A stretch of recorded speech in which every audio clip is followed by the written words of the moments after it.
안녕하세요. 이일현입니다. 통계분석 Q&A 25번째 시간 다항 로지스틱 회계 분석에 대해서 알아보도록 하겠습니다. 지난 시간에 우리가 종속 변수가 yes, no 이분형 데이터일 때 인 경우에 사용하는 이분형 로지스틱 회계 분석에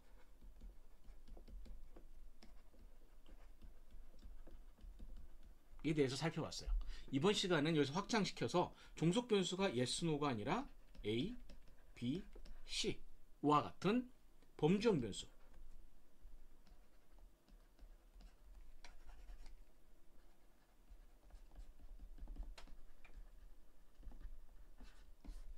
범주형 변수일 때 사용하는 방법에 대해서 살펴보도록 할 거예요. 그래서 종속 변수가 3수준 이상의 범주형 변수일 때 사용할 수 있는 분석 기법은 멀티노미널 로지스틱 리그레션이다 라고 합니다. 그래서 다항 로지스틱 또는 다중 명목 로지스틱 회귀 분석이다 라고 얘기합니다. 자, 그럼 이 분석 기법에서 독립 변수가 하나일 때, 독립 변수가 하나일 때는 예를 들어서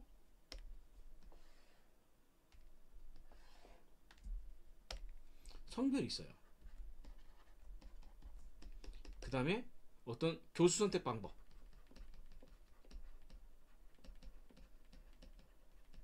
기존 교육, 뭐 시청각 교육, 그다음에 뭐 어떤 새로운 교육, 이렇게 성별에 따라서 선택하는 교수 선택 방법의 차이가 있느냐를 분석하고자 할 때, 그러면 간단하죠.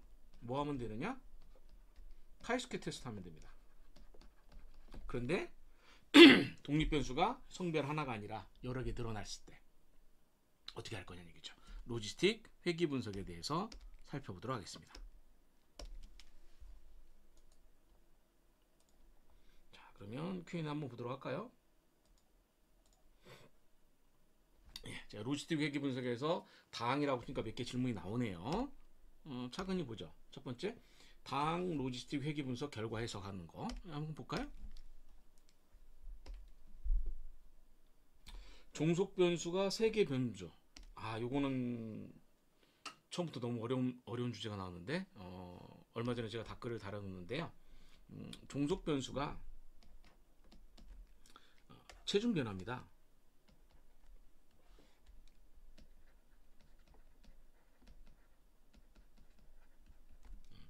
기존하고 동일하다. 그 다음에 감소했다, 증가했다 라고 되는 거죠. 그래서 이거를 입력을 0, 1, 2로 입력한 거예요. 엄격하게 얘기하면 얘는 서열축도라고 보는 게 낫죠. 그러니까 감소했다, 그대로 있다, 증가했다 라고 하면 서열축도라고 볼 수도 있어요. 그런데 지금 요거는 이제 로지스틱 회귀 다중 목록 멀티노미널로 보겠다는 얘기예요. 그래서 종속 변수가 체중 변화라고 하는 것이 있어요. 그리고 레퍼런스를 1호 레퍼런스 잡았죠. 그러면 어떻게 했냐? 이게 이벤트가 되는 겁니다. 두 개의 이벤트가 나오는 경우죠. 독립 변수가 있는데 독립 변수가 어떤 A라는 변수가 있어요. 예를 들어서 나이라고 했네요. 예를 들어서 연령, 나이, 연령 생각해. 그러면 멀티노미널 로지스틱 회귀 분석을 하면 출력 결과가 어떻게 나냐? 두 개가 나옵니다. 어떻게 두 개가 나오냐면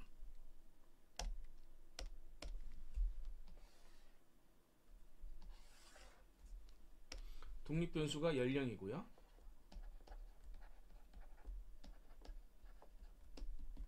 종속 변수가 체중 변화.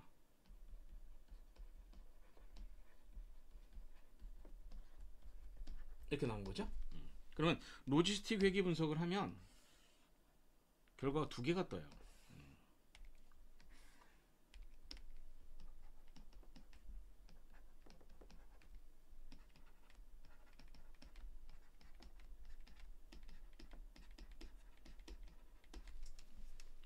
이런 식으로 두 개가 뜨거든요.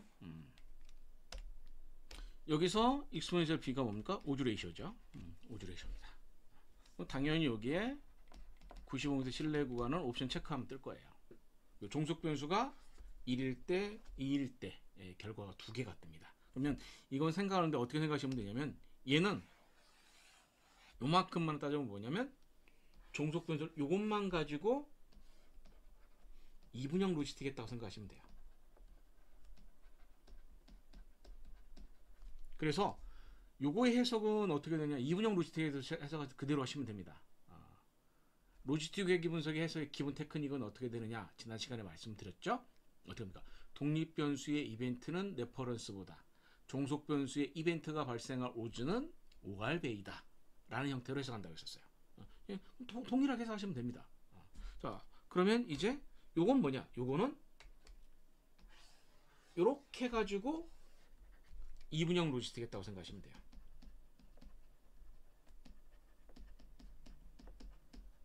이분형 로지스틱. 그러면 이분형 로지스틱을 두 번 한 거죠.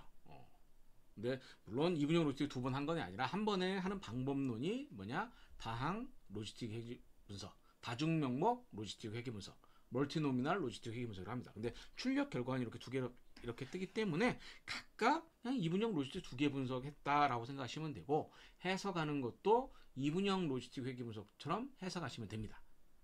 자, 그런데 지금 여기 질문해 보면은 여기에서 연령에 대한 1단계 는 오주 유의하네요. 근데 오주에 1.426이 나왔어요. 여기가 연령이라는 변수가 있는데 1.426이 나왔어요. p-밸류는 0.001보다 작고요. 자, 그다음 두 번째 체중 증가 쪽. 여기서도 연령이라는 변수가 유의했는데 1.479.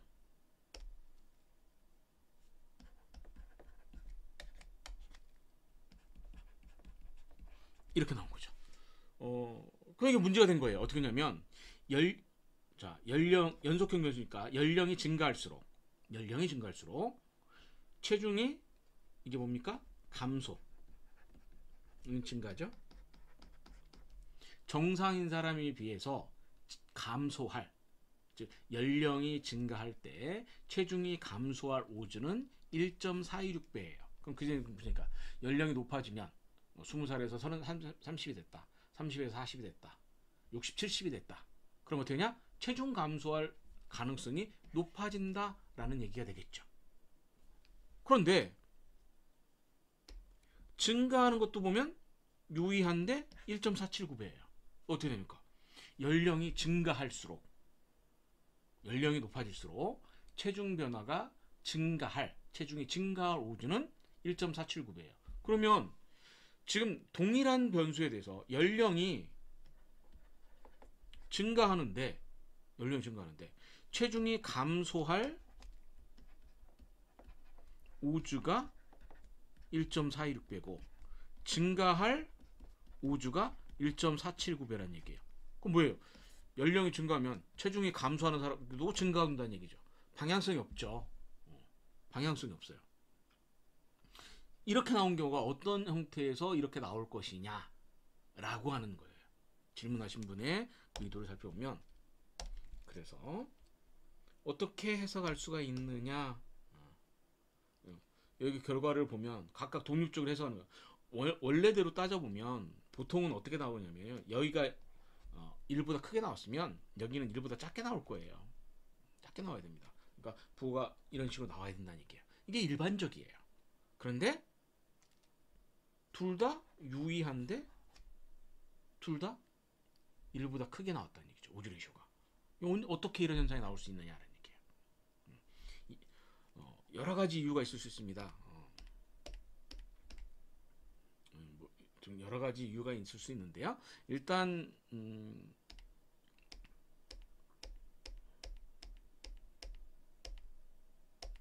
네, 자, 일단 제가 글은 안 썼는데 일단 첫 번째 생각할 수 있는 변수가 어떤 문제가 있냐면, 지금 현재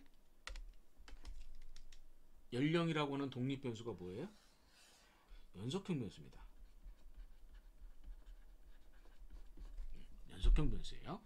연속형 변수인데 지금 여기서 요 대상자들의 연령이 범위가 안 나와 있죠? 예, 범위가 안 나와 있습니다. 연속형 변수와 범주형 변수, 그 연령과 같은 경우는 연령 그 자체로 쓸 때 의미가 있을 수도 있지만, 두 번째는 적절하게 카테고리를 묶어주는 게 의미가 있을 수도 있어요. 20대, 30대, 40대, 50대, 60대, 70대처럼 이렇게 묶어야 되는 것에 의미가 있을 수도 있어요. 근데 왜 그러냐면 연령대가 이렇게 적은 사람들과 연령대가 이렇게 높은 사람들 따져보면 여기에서 연령이 증가하게 되면 체중이 어떻게 될까요? 일반적으로 생각해주면 보통 여기서 체중이 일단 연령이 증가하면 체중이 증가할 가능성이 높거든요. 그런데 여기에서 이렇게 증가했다. 연령이 증가하면 체중이 감소할 가능성이 높아요. 이럴 수가 있다는 얘기예요. 그때 이런 변수가 이건 뭐냐면 적절하게 층화되어 있다라고 얘기합니다. 층화되어 있다. 그래서 예를 들어서 40세를 기준으로 40세 미만하고 40세 이상에서 이게 패턴이 반대 패턴이 나올 수가 있다. 이런 경우 우리가 층화되어 있다라고 얘기하거든요. 이런 층화의 문제가 생길 수가 있어요. 말씀드렸듯이 일반적인 경우 이런 거 거의 생기지 않습니다. 네, 층화의 경우 생길 수 있고 그 다음에 우리가 생각하지 못했던 조절 변수의 역할 등이 있을 수 있어요. 회귀 분석에서 조절 변수의 역할을 따져보면 어떻게 되는 거냐면 이런 경우가 있어요. 회귀 분석은 일반적으로 이렇게 되거든요. 독립 변수와 종속 변수의 관계할 때 선형적으로 커져요. 마찬가지로 다항 로지스도 마찬가지로 생각할 수가 있는데, 자,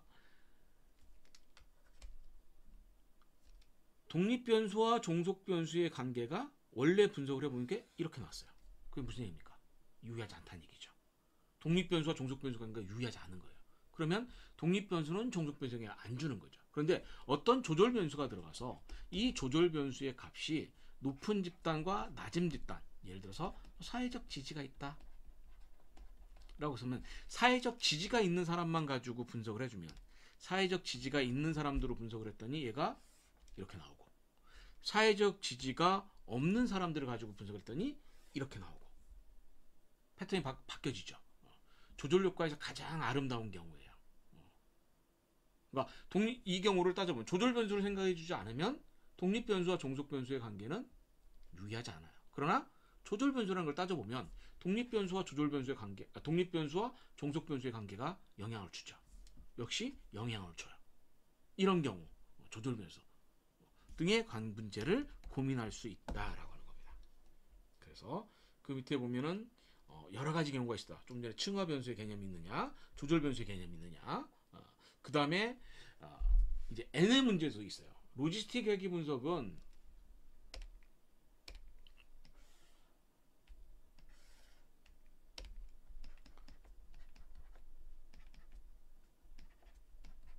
전부 다 그냥 그 이분형 로지스틱으로 생각할게요. 독립 변수와 종속 변수가 모두 예스노인 경우 생각할게요.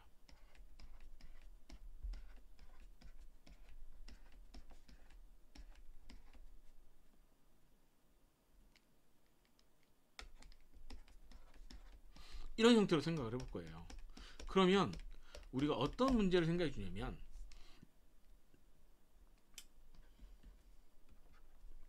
교차표를 생각을 해주면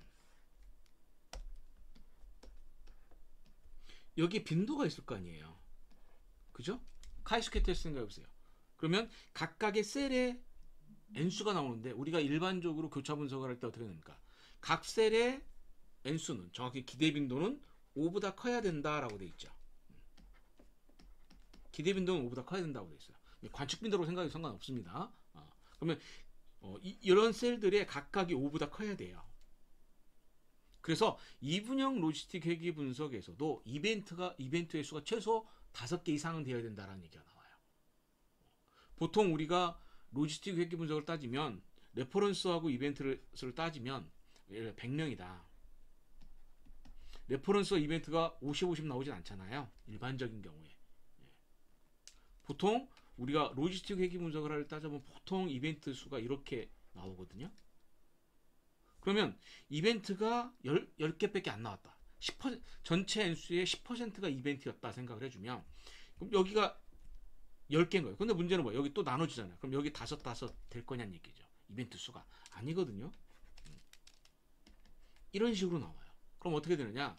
특정 셀에, 특히 언제 이벤트가 있는 셀의 빈도수가 작아져요. 그러면 빈도수가 작아지면 무슨 문제가 생기느냐. 자, 100명에서 1이 증가해서 101명이 되는 거와 3명에서 1이 증가해서 4명이 되는 거 따져볼게요. 둘 다 1이 증가했지만 퍼센트로 따지면, 오주로 따지면, 오주 레이쇼로 따지면 어마어마한 차이가 생기죠. 그래서 로지스틱 회계 분석에서 이벤트의 수가 작으면 분석 결과가 신뢰할 수 없는 결과가 나오는 경우가 종종 있어요. 왜냐하면 지난 시간에 이분형 로지스틱 회계 분석을 하면서도 잠깐 언급이 됐었습니다. 근데 문제는 뭐냐? 다항 로지스틱을 간다든가 또는 이분형 로지스틱에서 N수가 더 독립변수의 개수 커지면 무슨 문제가 생기냐면 이런 문제가 생겨요. 지금 여기에서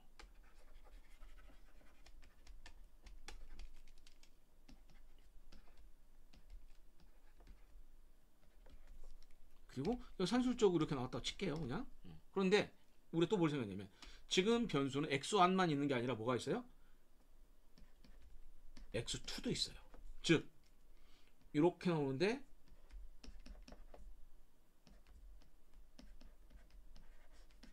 이렇게 또 나눠질 수가 있죠. 즉 이 5면도 x2가 0인 사람과 x2가 1인 사람으로 나눠진 거예요. 그럼 산술적으로 따지보면 여기가 몇 명이 되느냐? 예를 들어서 2명, 3명, 2명, 3명 이런 식으로 되겠죠. 그러면 독립변수의 개수가 많아질수록 무슨 문제가 생겨요? 이벤트의 수가 감소합니다. 그래서 특정 셀의 n수가 작아지게 되면 분석의 결과가 전혀 엉뚱한 결과가 나올 수도 있다는 얘기예요. 예를 들어서 이런 걸 생각해 볼게요. 예를 들어서 여기가 4명 1명 나오고 1명 4명이 나왔다고 생각해 볼게요. 그럼 어떻게 돼요? 지금 x1이 0, 1일 때는 5명, 5명이에요. 5명, 5명. 그런데 x2와 같이 된 걸 따져보니까 어떻게 돼요? x2가 0이고 x1이 0일 때는 4명. 1일 때는 1명. 근데 반대로 뒤집어지게 되죠. 그러면 이런 경우에 오주를 계산했을 때 문제가 발생될 수가 있다는 얘기예요. 그래서 로지스틱 회계 분석에서 가장 큰 문제 중에 하나가 뭐냐면 특정 셀의 n수가 작은 경우예요. 그래서 특히 로지스틱 회계 분석의 일반적인 회계 분석보다 n수가 많이 필요한 이유가 바로 여기에 있어요. 우리가 보통 회계 분석을 하면 일반적으로 선형 회계 분석을 해요. 샘플 사이즈 최소 구하면 얼마 나오느냐? 뭐 조건에 따라 여러 가지 나오지만 안정적으로 한 179명 정도 나오거든요. 그런데 이걸 로지스틱으로 한다. 로지스틱 회계 분석을 하면 얘가 300명으로 커져요. 왜 그러냐? 조금 전에 말씀드렸던 그런 이유 때문에 그래요. 그래서 이런 결과가 나올 때는 전체 데이터의 수가 얼마나 되느냐, 특정 이벤트의 n수가 얼마나 되느냐, 그리고 층하 변수나 조절 변수 등의 문제가 없느냐 이런 것들을 고민해 줘야 된다라고 하는 겁니다. 자, 그다음 이거 볼까요? 다항 로지스틱 회계 분석.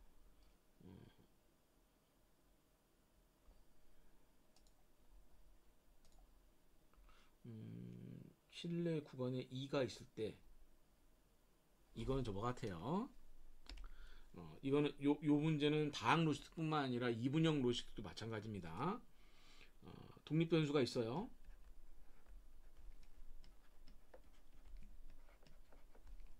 오주 레이쇼가 있고 90m 실내 구간이 있는데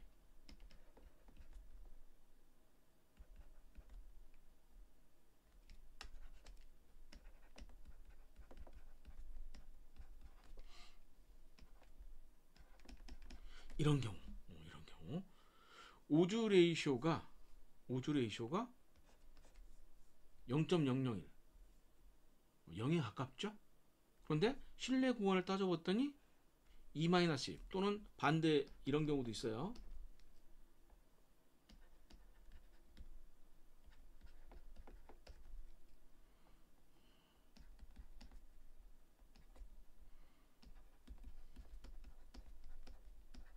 이런 경우 자 2-10을 따지면은 뭐냐면은 앞에 0이 10개가 있다는 얘기예요.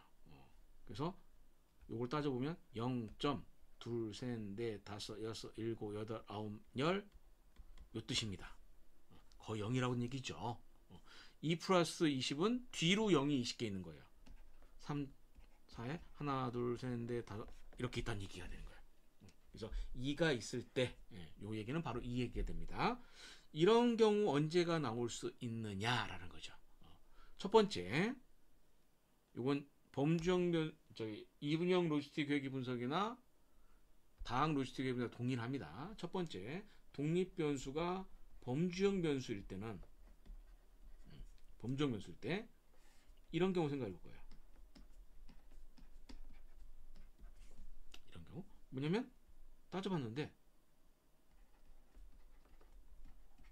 이렇게 나오면 어떻게 될까요? 5주를 계산하는데 문제가 생깁니다.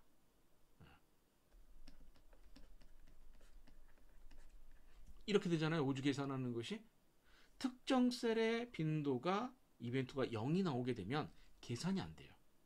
요것만 따져보면. 그래서 나중에 되면 이런 형태로 나올 가능성이 굉장히 높습니다. 자, 두 번째, 독립 변수가 연속형 변수일 때.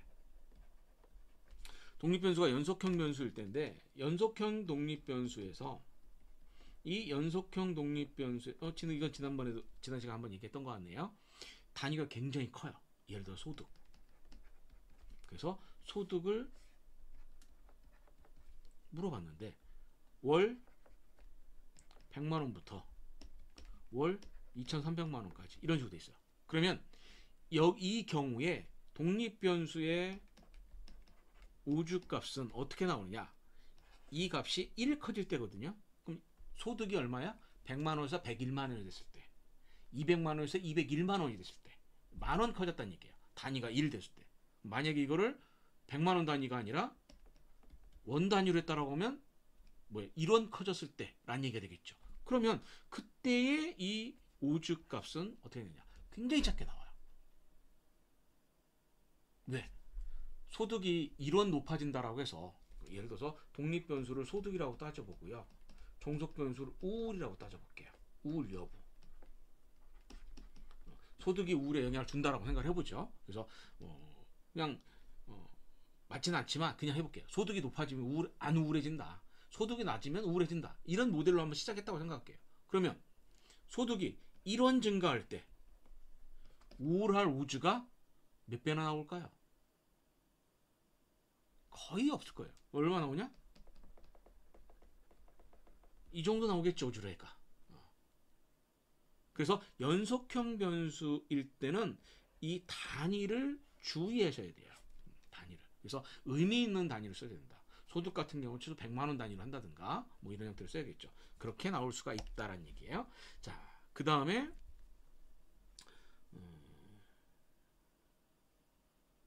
센터링 얘기하신 거 보니까 아마도 조절 효과를 얘기하신 것 같아요.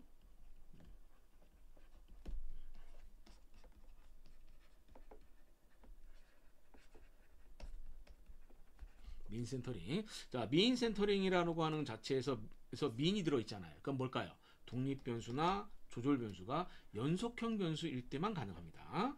연속형 변수일 때만 가능합니다. 범주형 변수일 때는 민 센터링이라는 개념 자체가 없습니다.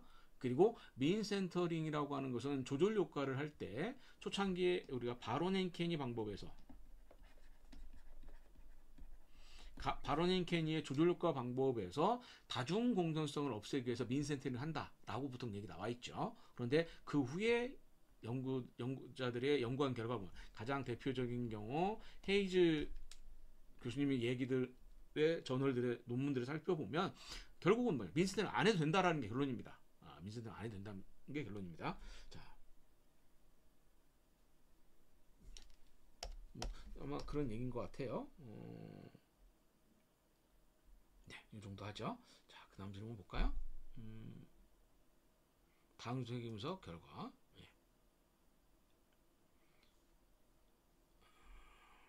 절편.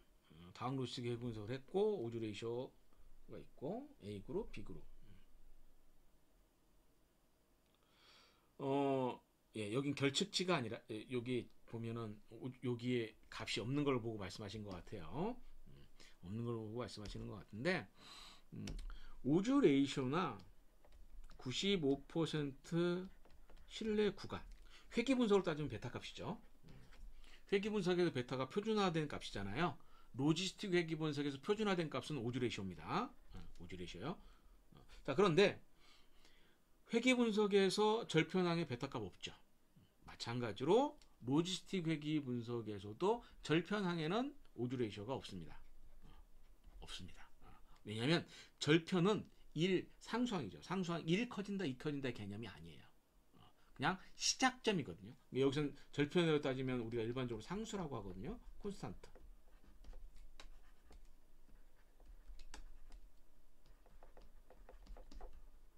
콘스탄트라고 하잖아요. 이 콘스탄트라고 하는 것은 뭐냐면 선형회귀 분석으로 따졌을 때 독립변수와 종속변수의 관계를 어떤 선형식으로 찾아주죠. 그때 이 식의 뭐예요? 요게 상수항이죠. 절편항. 그러니까 이 식을 시작해주는 시작점에 같은 거죠. 그러니까 얘는 커진다, 작아진다의 개념이 없어요. 기울기는 이만큼이 커지는 거죠. 그렇기 때문에 이 부분은 나오지 않습니다. 모형이가 보이고 해석할 때 결합 아래 어떤 내용을 제시하면 좋을까요? 말씀드렸죠. 여긴 뭐냐? 두 개 있고 레퍼런스 집단이 있을 거예요. 레퍼런스 집단에서 레퍼런스 집단보다 A1 가능성입니다. 유의하게 나온 것이 요거네요. 어떤 변수인지 모르겠지만 아마 값의 특성으로 봤을 때 연속형 변수 같아요. 유의한데 오즈 레시오가 작고 90도 신뢰 구간 범위가 좁죠. 그럼 연속형 변수 가능성이 높을 거예요. 그러면 이건 다른 변수네요. 얘도 연속형 변수일 가능성이 높겠네요. 그럼 뭐예요? 이 변수가 예를 들어서 연령이 높아질수록 C보다 A 그룹이 될 오즈는 1.002배이다 라는 얘기가 되겠죠. 여기는 변수가 다르니까 연령이 아니라 다른 거겠죠. 예를 들어서 소득. 연령은 C그룹하고 B그룹을 나누는데 영향을 주지 않는 거고요. 소득이 영향을 주는 거죠. 소득은 유의한 영향을 주는데 1보다 크네요. 소득이 높아질수록 C그룹보다 B그룹이 될 오즈가 높아진다는 얘기죠. 그래서 소득이 1 증가할 때 아마 단위가 뭐냐에 따라 달라지겠죠. 네. 그 다음 볼까요? 오류? 오류 뭔지 볼까요?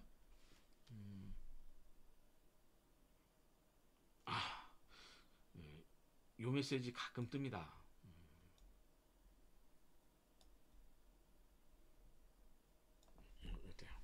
요거는 제대로 이해하시려면 행렬을 이해하셔야 돼요.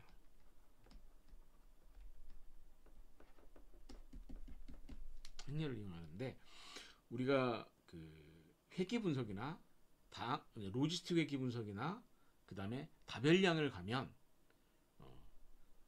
수식에서 계산할 때 무엇을 이용하냐면 행렬을 이용해서 합니다. 행렬을 이용하는데 그래서 통계를 잘 하시려면 그리고 나중에 혹시라도 컴퓨터 쪽으로 해서 예를 들어서 뭐 빅데이터를 한다든가 머신러닝을 한다든가 이럴 때는 뭐를 하냐면 통계를 해야 되는데 그 중에서도 뭘 했냐? 행렬을 공부하셔야 돼요. 행렬을 공부해야 됩니다. 왜냐면 행렬을 공부해야 이제 문제가 쉽게 해결이 되거든요. 근데 그럼 행렬을 공부하는데 참고적으로 이거를 우리가 뭐라 하냐? 선형대수라고 합니다. 행렬을 리니어 엘지브라라고 얘기합니다. 리니어 엘지브라 선형대수라고 하는 건데 저도 이제 행렬한 지 오래됐으니까 기억이 안 나니까요. 스님들도 안 나겠죠? 그러면 이렇게 한번 생각해 볼게요. 행렬하면 행렬에서 우리가 가장 먼저 생각나는 게 뭐가 있어요? 역행렬이라는 것이 있죠. 뭔지는 잘 모르겠어요. 기억도 안 나고 어떻게 계산하는지는 모르겠어요. 근데 행렬하면 역행렬이라는 생각할 수 있어요. 그런데 어떤 행렬이 역행렬이 존재하는 것도 있고 존재하지 않을 수도 있죠. 네, 그 문제예요. 쉽게 얘기하면 뭐냐? 역행렬을 구할 수 없다. 물론 역행렬을 구할 수 없다는 얘기는 아니에요. 여기서 해시안 행렬이라고 해서 어떤 행렬에서 리니어를 조금 깊게 들어가면 나오는 것 중이에요. 그래서 이 해시안 행렬이라고 하는데 우리 뭐 정칙성이라는 것이 있고 비정칙성이라는 것이 있어요. 어렵게 생각하지 말고요. 그냥 역행렬을 못 구한다. 역행렬을 못 구하면 뭐 한다? 해를 못 구한다. 우리 고등학교 때 연립이차 방정식에서 연립 2차 방정식에서 그 뭐냐 어떤 두 개의 2차 방정식이 있어요. 이런 식으로 어떤 식이 있어. 그럼 여기서 x 값을 해를 계산해야 될 거 아니에요. 해를 계산하는데 어떤 문제가 있느냐? 해가 이 문제상으로 해가 없는 경우도 있죠. 해가 여러 개 있는 경우도 있어요. 예, 그거라고 생각하시면 돼요. 그래서 이런 경우가 종종 나옵니다. 종종 나와요. 그래서 사실 이런 경우에 바탕한 방법론이 없어요. 해결 방법이.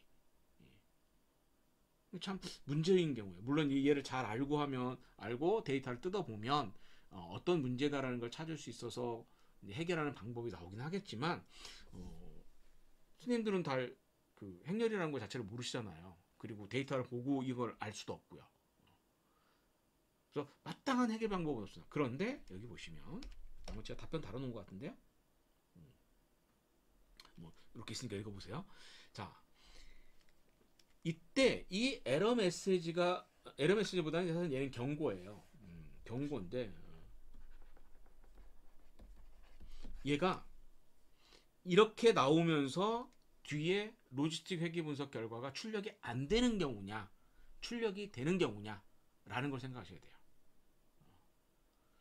이런 메시지가 나오는데 그 뒤에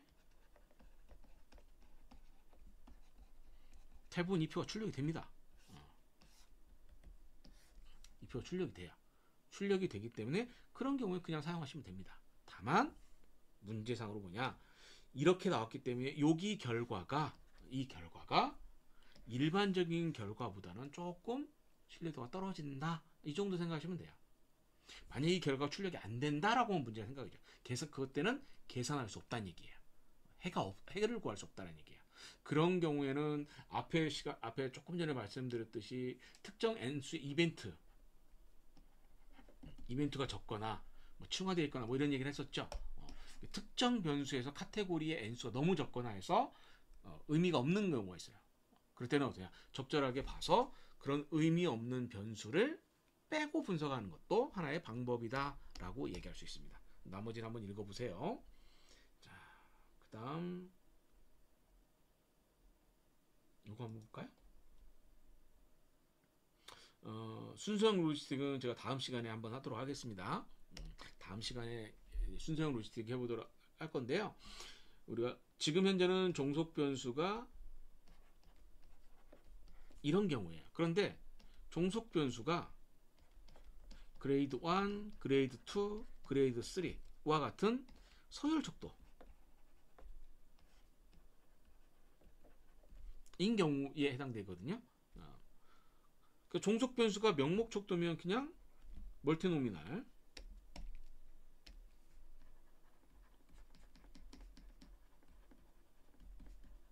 로지스틱을 하면 돼요. 근데 서열 척도일 때 어떻게 하냐?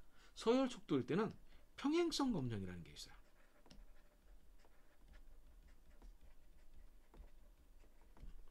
평행성 검정이라는 게 있습니다. 이거는 다음 시간에 순서형 로지스틱 회계 분석할 때 말씀드릴게요. 평행선 검정을 해서 평행선 검정에서 얘가 유의할 수도 있고 유의하지 않을 수도 있죠. 그죠? 유의하지 않으면 그냥 순서형 로지스틱 하시면 돼요.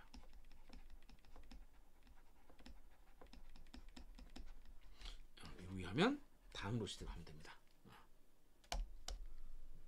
순서형 로짓은 평행성 위반으로 다음 로짓 하려고 하는데 II 계정 이걸 IIA라고 하는 방법론이 있습니다. 그래서 여기 보시면 요거라는 것이 하우스만 검정이라는 게 있어요. 그래서 여기서 하우스만 검정을 해서 하우스만 검정 결과 이렇게 나왔다는 얘기네요. 예, 이때는 다항 로지스틱 회귀 분석하면 됩니다. 자, 원래 이제 그 다항 로지스틱 회귀 분석에는 여기 순서형 로지스틱 회귀 분석 나와서 그렇지만 다항 로지스틱 회귀 분석에는 조건이 있어요. 조건이 있는데 이게 조건이 뭐냐면 이 조건이 있습니다.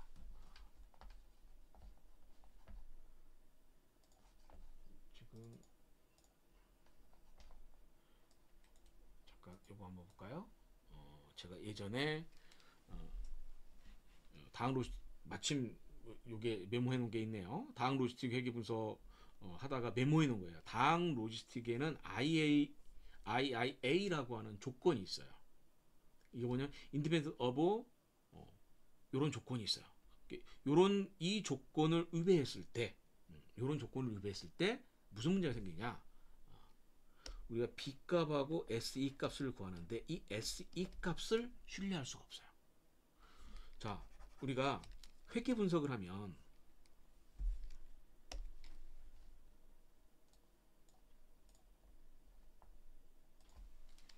회계 분석을 해요. 회계 분석에서 선형 회계 분석 얘기하는 겁니다. 선형 회계 분석에서 여러 가지 조건이 있죠.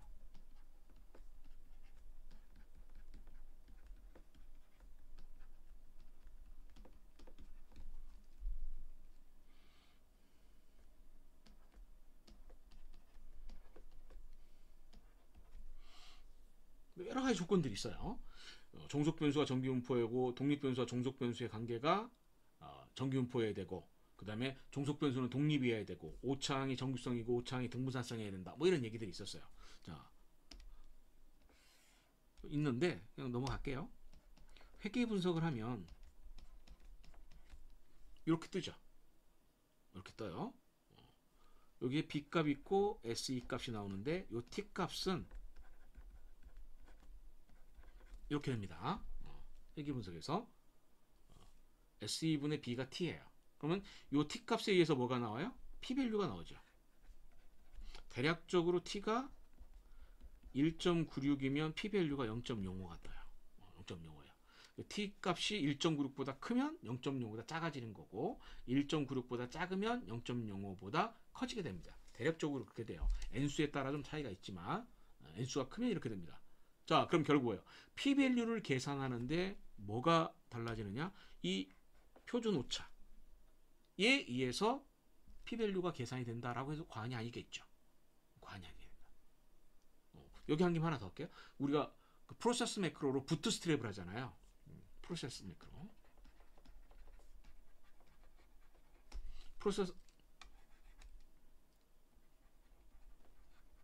프로세스 매크로로 부트스트랩이라는 걸 해줘요.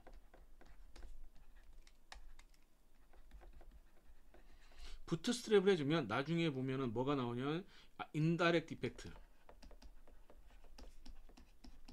인다이렉트 이펙트에 B가 있고 부트 SE가 나오고 부트 95% 신뢰 구간이 나오잖아요. 그렇죠? 그런데 이때 그냥 프로세스 매크로를 안 하고 그냥 회계 분석으로 돌렸을 때 이 B값하고 프로세스 매크로로 돌렸을 때 이 B값은 같아요. B값은 같습니다. 근데 뭐가 다르냐? 이 SE 값이 달라져요. 나중에. 그럼 SE 값이 다르면 뭐가 달라지겠어요? 결국 P-밸류가 달라지겠죠? 여기는 P-밸류와 여기는 P-밸류가 달라지게 되어 있어요. 달라지게 있어요. 근데 회계 분석에서 요 표준 오차를 계산할 때 얘는 뭐냐? 등분 오차항이 등분산이어야 등분산일 때는 요걸 그대로 쓸 수가 있어요.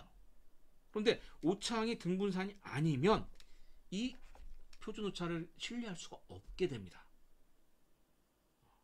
없게 돼요. 그래서 회계 분석의 조건 중에 오차, 잔차라고 하죠. 잔차 분석이라는 것이 있어요. 회계 분석 조건 중에 잔차 분석. 그래서 잔차가 정규성이어야 되고 잔차가 등분산이어야 돼요. 그래서 잔차의 정규성 등분산 검증해서 둘 다 만족하면 회계 분석할 수 있다는 얘기가 되는 거죠. 우리가 흔히 하는 이런 조건, 종속 변수가 정규 분포해야 된다. 그 다음에 종속 변수가 독립이어야 돼서 너비너슨. 그 다음에 독립 변수들 간의 문제 보게 VIF 보고 하잖아요. 그런데 얘도 있어요. 얘도 있어. 그 중에서도 요거를 만족하지 못하면 얘를 신뢰할 수가 없어요. 그러면 회계 분석할 수 없는 거죠. 만약에 그래서 잔차의 등분산성에 문제가 생기면 어떻게 하느냐? 일반적인 선형 회계 분석을 할 수 없습니다. 그러면 어떻게 하냐? 이분산 회귀 분석이라는 것이 있습니다.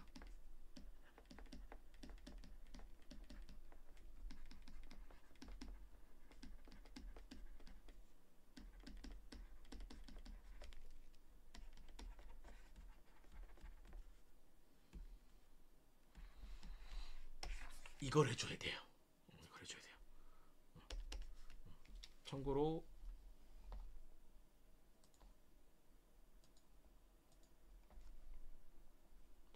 여기 보시면 여기에 여기 잔차 분석이라는 것이 있죠. 잔차 분석이라는 걸 제가 만든 매크로입니다. 이거 다운로드 받아서 설치하시면 돼요. 그러면 이렇게 회귀 분석 창이 떠요. 회귀 분석에 가면 여기에 이렇게 창이 뜹니다. 한번 메뉴 한번 봐볼까요?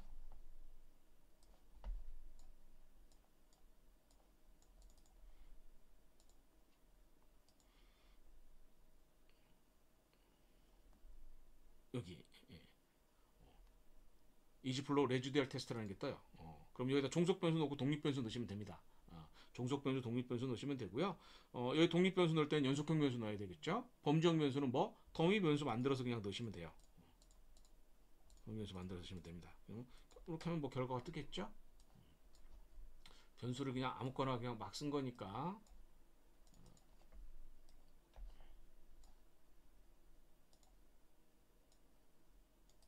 그럼 이런 결과가 뜹니다. 이런 결과가 떠요. 그럼 여기 보시면 여기 출력 결과에 요게 잔차의 정규성이고 얘가 잔차의 등분산성이에요. 이게 우선이에요. 이게 우선이에요. 정규성이 만족해야 등분산성이 의미가 있어요. 근데 정규성 만족 못하죠. 그럼 등분산성 볼 필요가 없어요.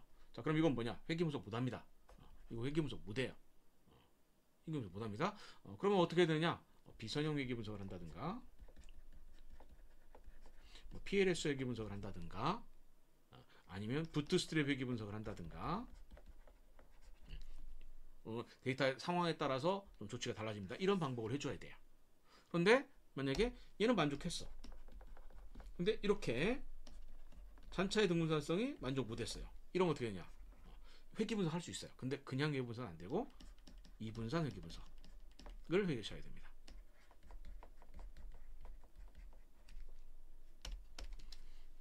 역시 제가 만든 매크로에 보시면 여기 보면 이분산 회귀 분석이라는 것이 있죠. 요거 다운로드 받으시면 됩니다. 다운로드 받고 설치하시면 이렇게 이분산 회귀 분석이 있어요. 여기다가 넣고 분석하시면 됩니다. 변수 막는 거예요. 그냥 신경 쓰지 마세요. 그러면 이렇게 나오는데 여기 보시면 어떻습니까? 코이피션트라고 하면 이게 B 값이에요. 여기 SE 값 표준 오차 T, P 나오죠. 근데 SE가 그냥 SE라고 되어 있지 않고 뭐냐? HC라고 되어 있죠. HC라고 되어 있어요. 여기 보시면 요거. 그러니까 표준 오차를 보정한 거예요. 보정해서 해줘야 됩니다. 이런 얘기가 있어요. 근데 지금 무슨 얘기를 하다가 여기까지 왔느냐? 다항 로지스틱 하다가 그 얘기 나왔죠. 다항 로지스틱에는 이 IIA라고 하는 조건이 있어요. IIA 조건이라는 것이 있는데 이 IIA라고 하는 조건을 검토하는 분석이 뭐냐면 하우스만 검정이라는 것이 있습니다. 하우스만 검정이라는 거 하시면 돼요. 하우스만 검정을 해서 이 하우스만 검정해서 만족을 하면 다항 로지스틱 기계분석 하시면 돼요. 근데 하우스만 검정해서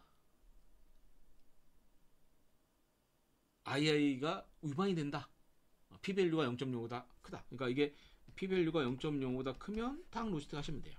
근데 P-밸류가 0.05보다 작으면 그때는 뭐냐? 이렇게 이분산 극치 모형 HEV라는 것이 있어요. 여기 뭐 헤트로스켓 여기 아까 나왔었죠? 이분산 회귀 분석을 하듯이 이분산 다항 로지스틱 또는 프로빗 분석이라는 걸로 해주시면 됩니다.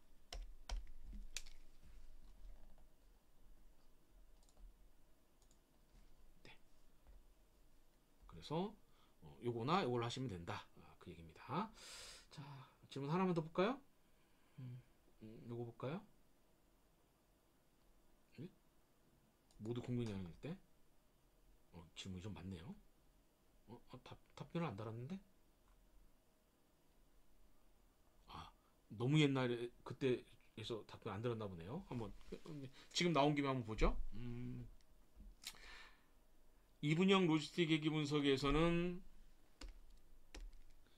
이분형 로지스틱 계기에서는 모형 적합도 검정이라는 것이 있어요.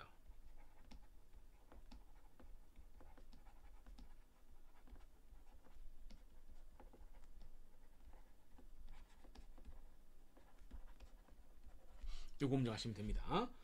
이렇게 하면 되는데 다항 로지스틱 계기 분석 어떠냐? 다항 로지스틱 계기 분석에는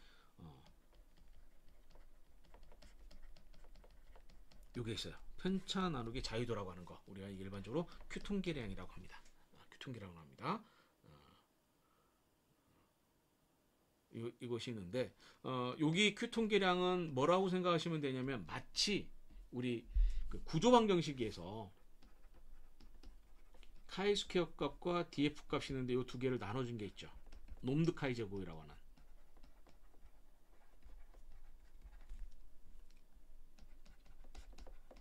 이거라고 생각하시면 돼요. 그거라고 생각하시면 됩니다. 그래서 요 값이 5보다 작아야 된다. 이런 얘기가 있습니다.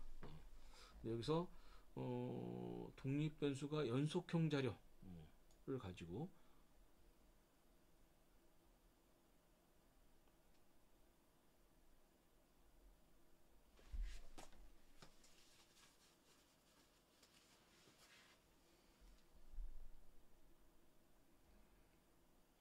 요거는 여기만 가지고는 조금 애매한데요. 일단은 얘는 모형 적합도 검정은 독립변수가 2개 이상일 때만 출력이 됩니다. 독립변수 2개 이상일 때만. 독립변수 하나가 있다. 그러면 종속변수가 yes, no로 돼 있고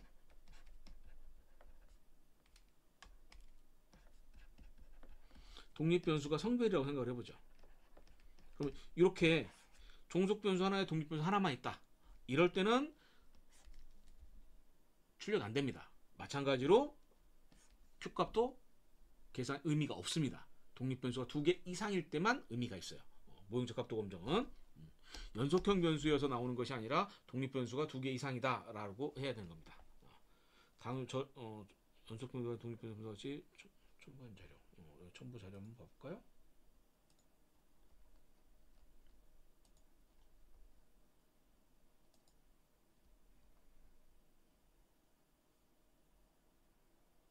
예, 다항 로지스틱 회귀 분석 대화 상자 같네요.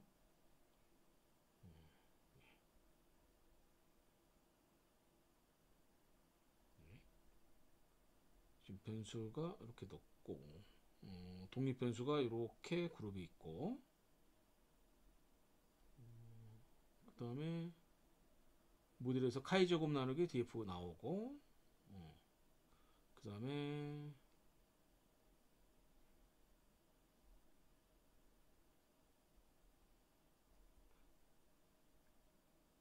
예, 이게 아까 말씀드렸듯이 굿니스 오브 필에서 피어슨하고 디비언스 그래서 이게 나눠준 게 요겁니다. 이게 모형 적합도에 해당되는 거예요. 그리고 로지스틱 회귀 다항 로지스틱 회귀 분석에서는 R 스퀘어 값이 3개가 뜹니다.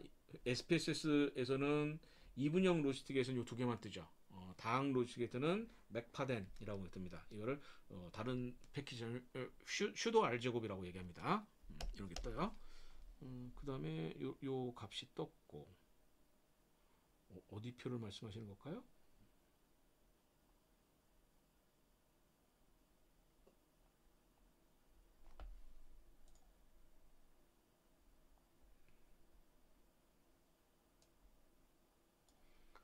다음 연속형 변수가 독립변수 분석할 시 첨부한 테이블 2-2-2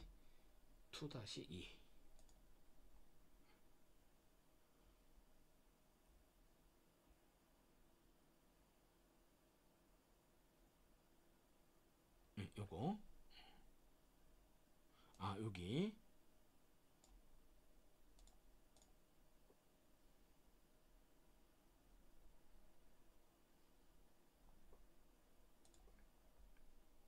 보면 빈도가 0인 셀이 많으니까 안 봐도 된다고 하는 것 같은데.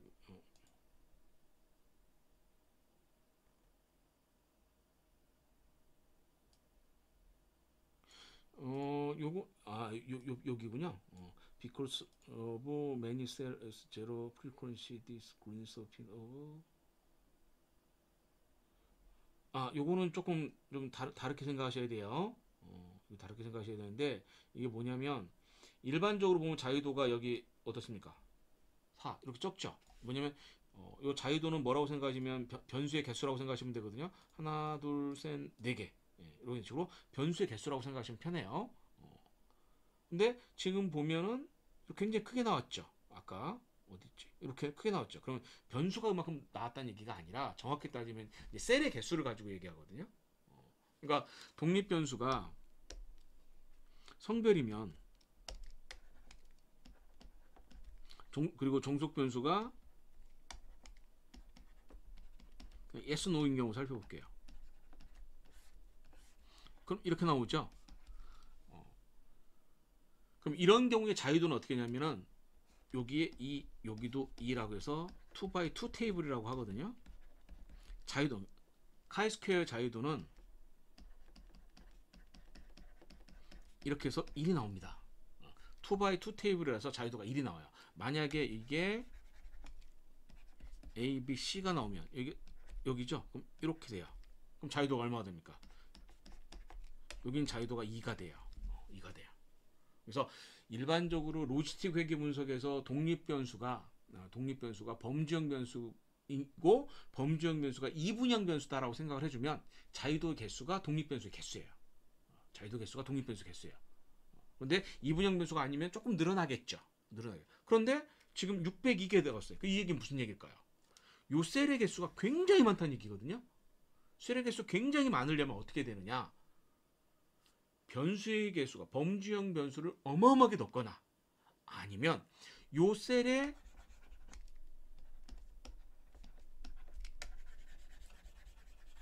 이 변수의 카테고리 개수가 무지하게 많거나 이런 경우일 거예요. 그런데 보통 우리가 로지스틱 회계 분석을 할 때 카테고리 개수가 많아봐야 몇 개입니까? 3개, 4개, 5개 이 정도밖에 안 나오거든요. 그렇기 때문에 자유도가 일반적으로 이런 식으로 나올 수가 없어요. 그러면 자유도가 일반적으로 이렇게 나오는 건 뭐냐? 얘가 연속형 변수인 경우예요. 그러면 데이터 개수가 만약에 200개라고 하면 여기가 200개 나올 거 아니에요. 그죠? 그러면 여기가 200이고 여기가 3이니까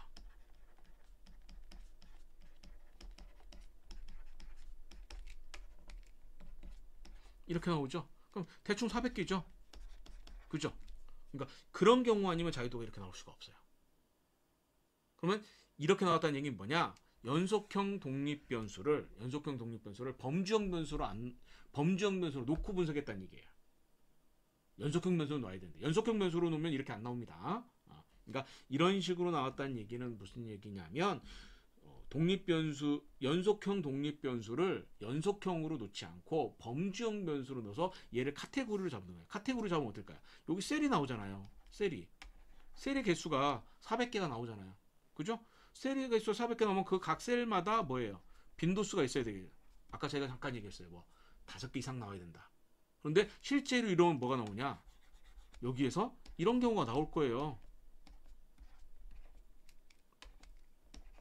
이런 식으로. 그러니까 뭐예요? 셀에서 빈도가 0이 나오는 케이스가 굉장히 많을 겁니다. 여기 메시지는 바로 그 얘기예요. 제로 프리퀀시. 대단히 많은 셀에서 빈도가 0인 셀이 이렇게 나오면 이렇게 나온다는 얘기예요. 이 얘기는 요 상황은 말이 맞아요. 하지만 변수 처리를 잘못한 거예요. 변수 처리 잘못한 겁니다.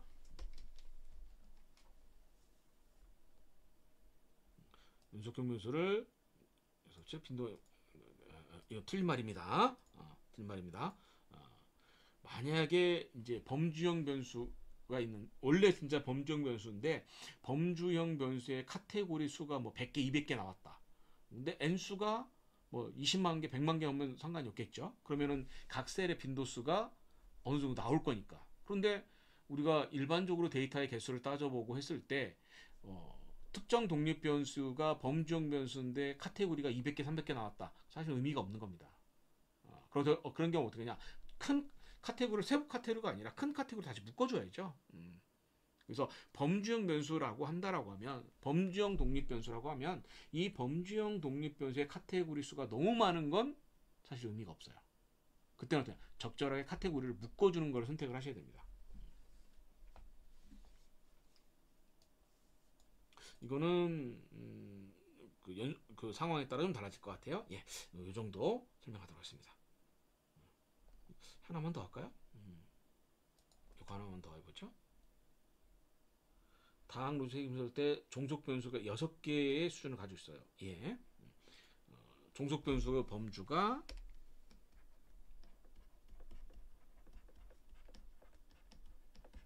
이렇게 했다는 얘기예요. 그리고 각의 n수가 이 정도 나왔습니다. 데이터의 수가 1000명이 넘는 한 2000명 정도 되는 자료네요. 이런 다항 로직 분석을 스페럴 때 32개에 해당되는 변수가 특별히 여기가 좀 적죠. 예, 가능합니다. 일반적으로 각 특정 카테고리의 빈도수는 뭐냐? 전체 빈도의 5% 이상 나오면 됩니다. 5% 이상 나오면 괜찮아요. 너무 여기가 전체 빈도의 5% 이상 정도 나오면 분석은 가능하다. 그리고 당연히 로지스틱 회귀 분석을 하면 각 셀의 될 확률, 그러니까 A라고 하는 범주가 될 확률이 있을 거 아니에요. 당연히 빈도수가 적으니까 확률도 좀 낮게 나올 수 있겠죠. 근데 가능합니까? 예, 가능합니다. 가능합니다. 근데 이제 우리가 분석의 목적에 따라 좀 달라지긴 하는데 여기에서 데이터 마이닝 접근해서 밸런스를 맞추는 것도 방법이긴 하다. 근데 지금 상황이라면 뭐 충분히 가능하다. 이렇게 이야기할 수 있습니다. 네, 여기까지 해서 오늘 25번째 시간 다항 로지스틱 회귀 분석에 대한 내용 여기서 마치도록 하겠습니다.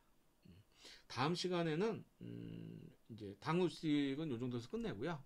순서형 로지스틱